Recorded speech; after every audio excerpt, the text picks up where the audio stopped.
सार बिथां जोंनि subject teacher MIL नि बिथाङा आंखौ 100 आव 100 जौखोन्दो लानो हानायाव हेफाजाब खालामदो खोब आंबो मोजां मोनदो सार बिथांनिसिम।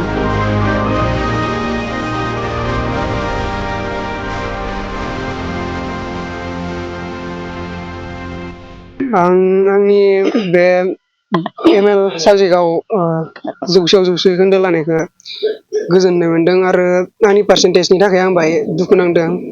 आं साबजानाय बायदि मोनाखै आंनि पार्सेन्टेजखौ।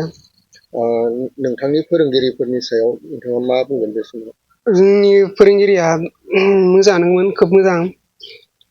स्कुलाव मोजां फोरोङो, मोजां बेखेवना होयो टपिकफोरखौ। ओमफ्राय फोरोंनायखौनो फोरोंबाय थायो, खननै फोरोङो।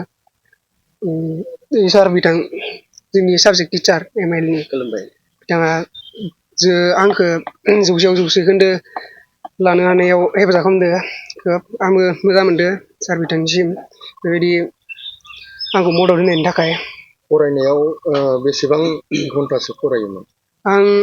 आं एबसु डेम'क्रेसि रेसिडेन्सि हस्टेलाव थायोमोन। बे हस्टेलनि रुल बायदिनो आं फरायोमोन।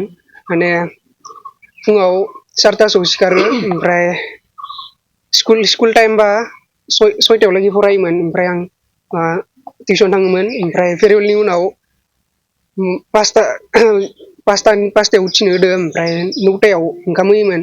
ओमफ्राय 10टानिफ्राय फरायफिननो होयो। ओमफ्राय हराव